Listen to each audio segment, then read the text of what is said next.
Hi you guys, welcome back to my channel. I look like a little bald egg. I do have hair. It's just tied up because it needs a wash. Like, honestly, I wasn't actually planning on filming today, but I had a meeting this afternoon that I put a full face of makeup on for, and then the meeting got cancelled. And I was like, well, we're not going to waste this on a cancelled meeting. So here we are, filming an impromptu video at 5 PM when it is pitch black outside, but I've utilised the power of a ring light for once in my life. So look at me being all profesh for 2022. We love that for me. We love that for you guys. Anyway, I wanted to come on today and talk about some spicy romance standalones because, yes please. Last year was the year that I got into romance in a big way. A big way, and I want to share my love of it on this channel a little bit more. Sorry, I forgot my mum poured me a vodka and coke because she felt sorry for me working away, so a dry January who? Anyway, last year was the year that I got into romance in a big way, as I'm sure you guys probably have already guessed from the sheer amount of TikToks that I filmed about romance books, and also kind of the turn that this channel started to slowly take. I started, you know, talking about spicy books just that little bit more. This year is going to be the year for spice, by the way, so if you want some spice in your life, make sure you hit the subscribe button. I just gave myself the ick. Oh my god. Anyway, today we're talking spicy romance standalones because we haven't all got time to sink ourselves into a series, you know, we're busy girls, guys and non-binary babes. I did want to show you guys my favourite romance standalones from last year and romance standalones that I think you guys need to read. So as with all spicy books, obviously they're 18 plus, and a lot of them do kind of confront some difficult topics. There are some trigger warnings. I will try and remember all the trigger warnings in these, but if I don't remember, just make sure you look them up before you read them, because there's definitely a few, like some of these are actually 3 of these are age gap. There's a lot, you know, some of these are quite intense, and I just think you need to go into them with an open mind. I think I said it on one of my vlogs last year that, you know, when you read these kind of books, I think you do have to remember that this isn't representative of real life, and if you're enjoying a book like this, it doesn't mean that you necessarily enjoy that situation IRL. Anyway, wow, my face looks like a totally different colour to my hands because of this light. Ugh. Anyway, I'm just going to go straight on in. I'm going to stop rambling. So the first book, we're going in with a bang, because I think this was the first of the romance standalones that I read last year. It was definitely the first which had really questionable morals and taboo topics, and I fucking loved this book, and I'm definitely going to read it again this year because I miss it, and that is Credence by Penelope Douglas. This opened my mind in so many ways, and I still don't feel like I have recovered. I don't feel like I am the same person since I read this book. This book is a lot. This follows the story of Tiernan. She's approaching 18 and she's just been newly orphaned, so she gets shipped off to the mountains to go and live with her step uncle as her like kind of legal guardian until she turns 18, and her step uncle lives there with his 2 sons, and basically this cabin that they live in the mountains gets completely cut off from the small town over the winter due to the weather, so she ends up getting stuck in the cabin with just her uncle and his 2 sons for the winter, and she has a sexual relationship with all 3 of them. Now what you have to remember with this is that obviously it's a massive age gap romance. There is also kind of reverse harem aspects to it. There is depictions of threesomes and stuff like that. There are some of the themes in here can be quite taboo and just a little bit like unsettling, but ultimately I really enjoyed this. Definitely make sure you go in and like have a look at some more in-depth trigger warnings, because I honestly can't remember all of them. I read this nearly a year ago, so it has been some time, but definitely go and just double check before you pick this one up, because I remember this one being quite extreme, and like I say, this was the first romance standalone like this that I'd read, and I was a little bit taken aback, but I loved it. I don't know what that says about me as a person, but anyway, I definitely recommend that you pick this up. I love the cover, it's such a vibe, and honestly this book kind of did make me want to go and get lost in the mountains in Colorado in the winter, but preferably just with 1 guy, not 3, because honestly I don't think I could deal with 3 guys. I can barely deal with 1. They irritate me too much. 3 would just be too much. But yeah, definitely pick this up. Let me know what you guys think of it if you do. Please don't judge me if you don't love it like I did. I promise you I am perfectly sane and normal. It's a very good book. Then we have my most recent read of the picks here, and that is Highest Bidder by Georgia Lacar. So this one follows, I can't remember the name of the girl. Okay, yeah, Freya. This one follows the story of Freya, and she is living in London. And she is from a very wealthy family, but something happened with her dad. He made some bad business decisions and he basically lost a lot of money and ended up committing suicide. So she's living with her mum, and her mum just hasn't got used to the fact that they no longer have the money and the lifestyle they used to. So she's still spending all the money that they have left, but there really isn't any money left, and they're getting into a lot of financial troubles. So when her university payment like bounces, Freya takes matters into her own hands and actually ends up selling her virginity at the Blue Butterfly Club. Is that what it's called? The Blue Butterfly, which is basically a club for billionaires where they bid on girls to take their virginity. And I mean, that's a little bit fucked up, but anyway, so this happens and she basically gets picked by a billionaire, but he is the last person that she expects to be picked by. There is a lot that goes into this. It's very angsty. It's a little bit insta-lovey on her behalf, but not on his behalf.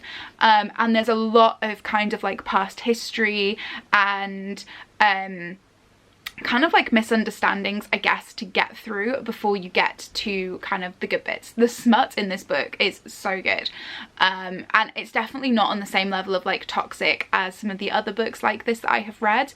One thing that I did kind of find quite irritating about this one is that it's set in London, but it definitely reads more like it's set in America. I'm guessing the author might be American.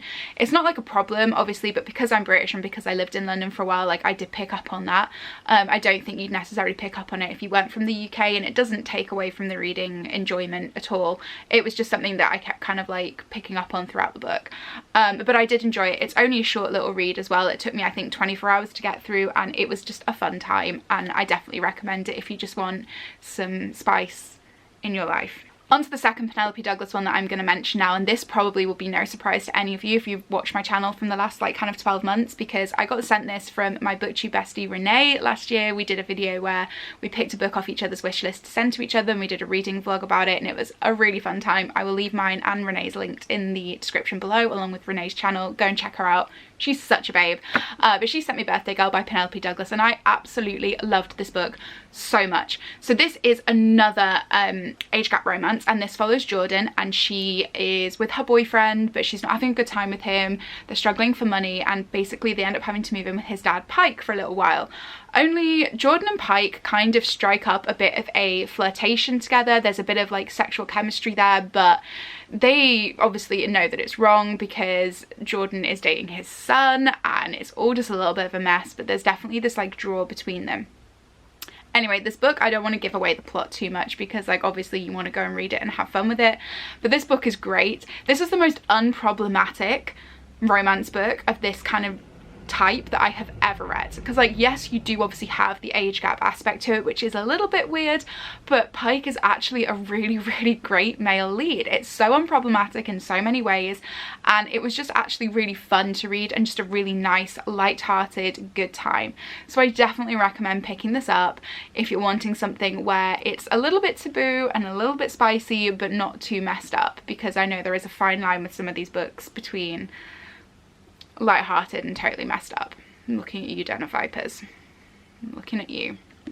But yeah, I should pick this one up. So next up we have A Love Letter to Whiskey by Candy Steiner, and honestly this book emotionally destroyed me in so many ways. It's so beautiful and so sad and so heartbreaking, and so many parts of this mimicked a situation I've had in my own life, so it was definitely a very emotional read for me and brought a lot of stuff back, but it was also really good and I really recommend it. So this book is about Jamie, and she falls in love with a guy who she calls Whiskey because she compares him all the time to whiskey. But Whiskey is in love with her best friend Jenna, and it's all a little bit awkward at first because they're trying to navigate a friendship and she's trying to navigate her feelings for him while not betraying her best friend. Yet when he graduates high school and goes off to college, him and her friend break up, and all of a sudden there is an opportunity for them potentially to hook up. Only, does it work out? This is one of those stories where it's always about like timing. So it's like the timing isn't right but the person is, and there's a lot of back and forth between them, and it's very spicy and kind of slow burn in so many places, and there's so many parts of this book where you'll be reading it and you'll be like screaming at her to make the right decision, and she's just not doing. And there's lots of aspects about her past that kind of make her struggle with relationships, and honestly it's just incredibly relatable to probably a lot of people, and I think it's a really, really good book. Like I say, it's an emotional one, but on a lot of ways it's very, very unproblematic compared to a lot of these. The smut's great, and it is just a wonderful standalone. I really wish actually there was like a follow-up. I would have loved this to have been a duology, because I would have loved to have seen more of these characters kind of like further down the line. But yeah, I really loved it. And also this is set in South Florida, which is where all of my friends are from and where my own situation took place, so it was kind of a little bit weird to read it. I was like, oh wow, okay, this is fine.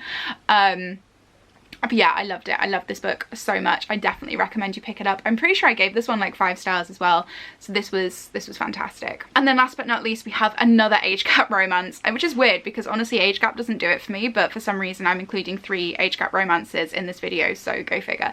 But this is Hush Hush by Lucia Franco, and this book actually honestly destroyed me. I sobbed my heart out at the end of this book, like honestly, like full on ugly cried. It was a whole vibe. But like I say, this is a age gap romance, and this follows James Riviera, but what is the girl called? Aubrey, there we go. So this is about Aubrey, and she's living in New York, and she's a struggling student. She's really struggling to afford basically anything. She lives with her best friend, and her best friend is the like heiress daughter to a billionaire, so she kind of covers the cost of the apartment and stuff. But Aubrey's feeling really guilty about not really contributing, and she's just kind of wanting to earn more money and find a better job. So Aubrey's friend lets slip that she is an escort, and kind of convinces Aubrey to join her at this high-class escort agency, which she does. And basically the #1 rule of this agency, of course, is that you don't fall in love with the clients. Enter James Riviera.